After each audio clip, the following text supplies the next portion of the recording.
సాధించా అని చెప్పి తన ప్రాణాన్ని పరంగా పెట్టి తెలంగాణ రాష్ట్ర సాధకుడు కేసీఆర్ గారు అమరులైనటువంటి తెలంగాణ ఉద్యమ బిడ్డలందరికీ కూడా నివాళులు అర్పించాల్సిందిగా మనందరి తరపున వారిని కోరుతా ఉన్నాం. జోహార్ తెలంగాణ అమర వీరులకు, జోహార్ తెలంగాణ అమర వీరులకు,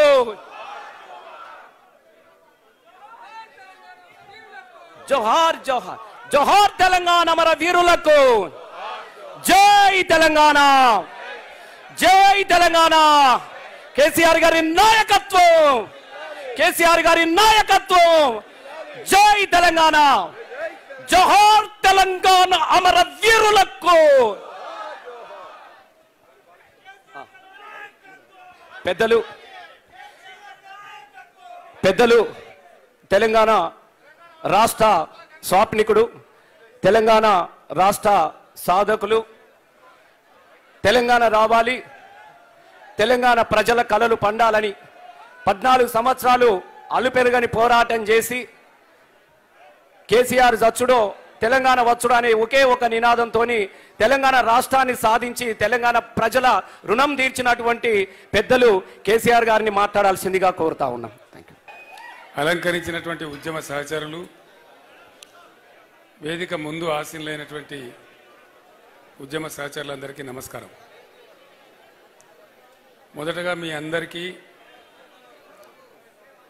తెలంగాణ దశాబ్ది ఉత్సవ వేడుకల శుభాకాంక్షలు హృదయపూర్వకంగా నేను తెలియజేస్తా ఉన్నాను. ఈ వేదిక ద్వారా మనకు మనం మాత్రమే శుభాకాంక్షలు తెలుపుకోవడం కాకుండా మనకు స్ఫూర్తి ఇచ్చి మన వెంట నడిచి రాష్ట్ర ఆకాంక్షను సాకారం చేయడంలో మన వెంట నలిచినటువంటి 50 మంది తెలంగాణ ప్రజలకు కూడా ఈ సందర్భంగా నేను హృదయపూర్వక దశాబ్ది ఉత్సవ శుభాకాంక్షలు తెలియజేస్తా ఉన్నాను. సెటిల్ కావాలి వాళ్ళు వెళ్ళేందుకు.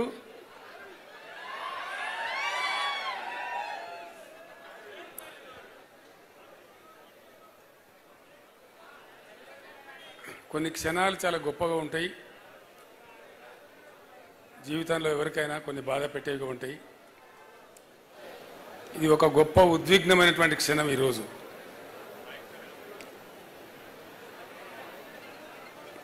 1999లో అంతకు ముందు కాలంలో తెలంగాణ అనుభవించినటువంటి బాధ, సమాజమే ఒక భయంకరమైనటువంటి, ఊహించుకుంటేనే కొంచెం ఇప్పుడు కూడా దుఃఖం వచ్చేటువంటి పరిస్థితి. యావత్తు తెలంగాణ, ఇంచుమించుగా మొత్తం తెలంగాణ వరుస కరువులకు, వలసలకు, కరెంటు కోతలకు, ఆత్మహత్యలకు, చేనేత కార్మికుల ఆకలి చావులకు ఒక భయంకరమైనటువంటి దృశ్యంగా, చాలా చాలా బాధ కలిగించేటువంటి, భరించలేనటువంటి అమానుషమైనటువంటి ఒక పరిస్థితికి లోనైన తెలంగాణ. నేను కూడా ఆ రోజు అధికార పదవులలో ఉన్నా, మంత్రిగా పనిచేసిన, ఎమ్మెల్యేగా పనిచేసిన, చాలా సుదీర్ఘకాలం పనిచేసినాం. ఇప్పుడు లేరు మిత్రులు, కానీ కొద్దిపాటి పిడికడి మందిగా ప్రభుత్వాలలో కొనసాగుతున్నటువంటి మిత్రులు, అనేక హోదాలలో పనిచేసిన వాళ్ళం చాలా సందర్భాలలో కలిసి మా దుఃఖాన్ని పంచుకుని బాధపడేది. అసలు ఏం జరుగుతూ ఉంది, ఈ గడ్డ, ఈ ప్రాంతం గతి ఏమిటి? ఒక అగమ్య గోచరమైన పరిస్థితి, ఒక అసహాయ నిస్సహాయ స్థితి. ఏం జరుగుతుందో కూడా అర్థం కాదు. నేను ఎమ్మెల్యేగా ఉండే టైంలో మన తెలంగాణ ప్రాంతానికి సంబంధించినటువంటి ఒక 25-30 మంది శాసనసభ్యులతోని కనీసం ఒక 30 సార్లు సమావేశాలు పెట్టినాం. ఏం చేద్దాం, అసలు ఏం చేయాలా, ఏం జరగాల, మన గతి ఇంతేనా, మనకేం నిష్కృతి లేదా, ఎవరు కూడా చెప్పలేని పరిస్థితి. ఒక పరిహాసాస్పదంగా తెలంగాణ అంశం మారిన పరిస్థితి. ఆ రోజు కరెక్ట్గా సిచ్యువేషన్ ఏంటంటే ఎవరో కొంతమంది కొన్ని సందర్భాలలో తమ చిల్లర రాజకీయ అవసరాల కోసం తెలంగాణ ఉద్యమాన్ని ప్రారంభించడం, దాన్ని నెలలో 2 నెలలు 3 నెలలు 4 నెలలు నడిపి కాడెత్తేయడం, వేరే వాళ్ళకంటే కూడా తెలంగాణ వాళ్ళు కూడా తెలంగాణను హాస్యాస్పదం చేసేటువంటి స్థితికి నెట్టివేసినారు. ఆ బాబు ఆ ఫోటో ఉండి అమ్మా తర్వాత తీసుకుందాం, పట్టుకోను, ఈ టైంలో కాదు కదా, ఆ ఫోటో అక్కడ పెట్టుకో, 4 ముచ్చట్లు మాట్లాడుకున్నాక పెట్టుకుందాం అదంతా.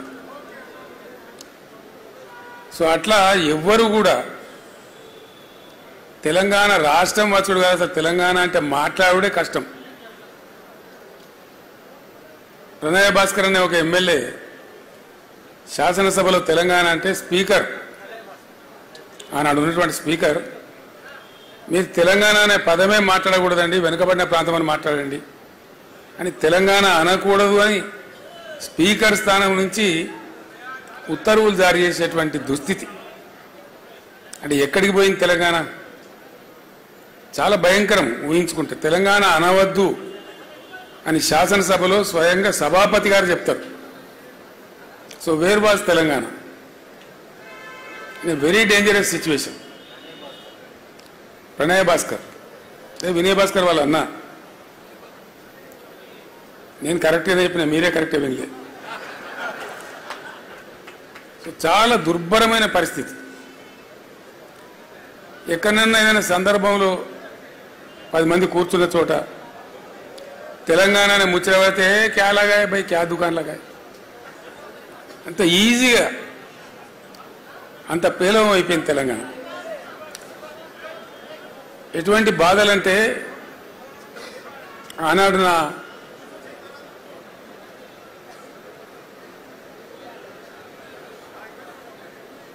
అడ్వైజర్గా, సహచరునిగా రాజీ లేని పోరాటం చేసినటువంటి మాన్యులు స్వర్గీయ జయశంకర్ గారు నాతో పాటు ఉండేది. అనుక్షణం ప్రతిక్షణం ఉండేది నాతో పాటు, అన్ని సందర్భాలలో ఉండేది. ఆయన ఎంత గొప్పవాడంటే చాలామంది జీవితంలో చాలా పనులు చేస్తారు, ఏదో ఒక స్టేజ్లో రాజీ పడిపోతారు. ఎందుకు పడతారో తెలియదు. కఠోరమైన సిద్ధాంతాలు నమ్మినటువంటి కొంతమంది పెద్దలు కూడా ఒక సందర్భం వచ్చేటప్పటికీ ఆ సిద్ధాంతాన్ని పక్కకు పెట్టి కూడా కొన్ని పనులు చేస్తారు. ప్రొఫెసర్ జయశంకర్ గారికి ఉన్న ఒక గొప్పతనం ఏంటంటే ఆయన ఆజన్మ తెలంగాణవాది, ఆజన్మ uncompromised Telangana fighter,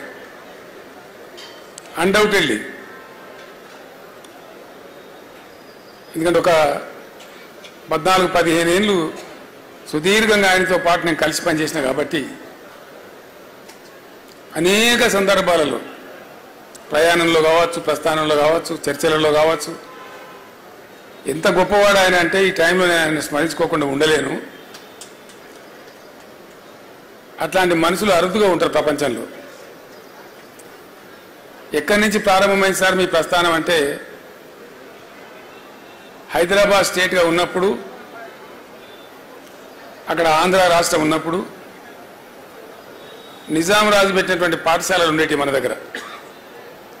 multipurpose high schools కావచ్చు, మరొకటి కావచ్చు. మర్కజీ స్కూల్ అని ఒకటి ఉండేది వరంగల్ టౌన్లో.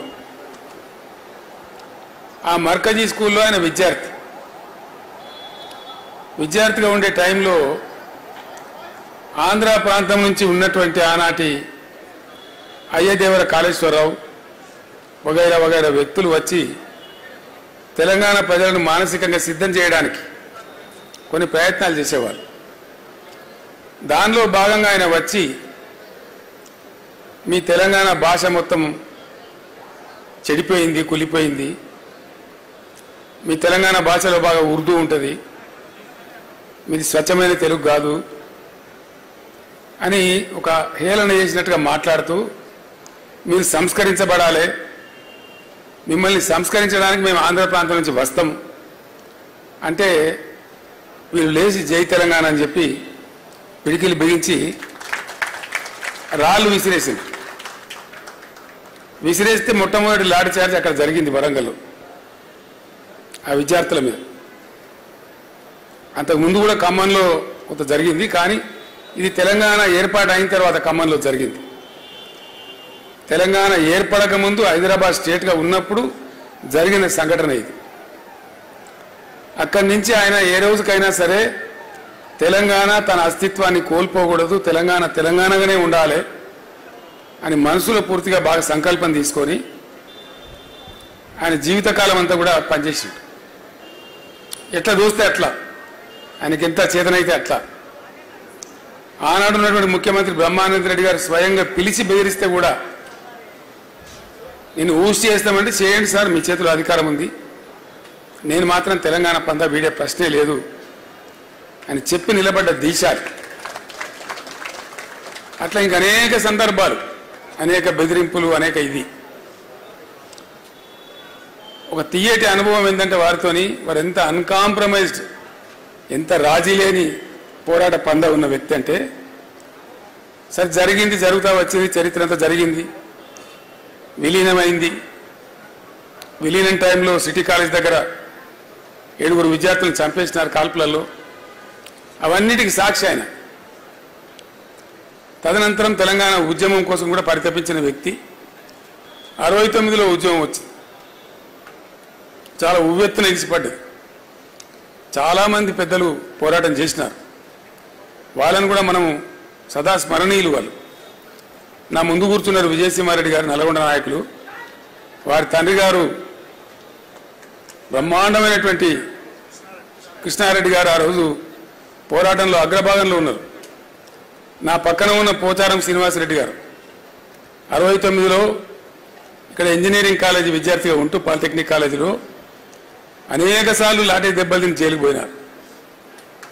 ఇట్లా చాలామంది గురించి చాలామందికి తెలియదు. అనేకులు పనిచేసినారు, పని చేయలేదని ముచ్చట్లేదు. వారందరూ కూడా మనకు సదా స్మరణీయులు. వాళ్ళందరికీ మనం చేయెత్తి మొక్కాల్సిందే. ఉవ్వెత్తిన ఎగిసిపడ్డ ఆ ఉద్యమం కొద్దిగా పందా యొక్క లోపం వల్ల, వ్యూహ లోపం వల్ల అది ఘోరంగా విఫలమైపోయింది.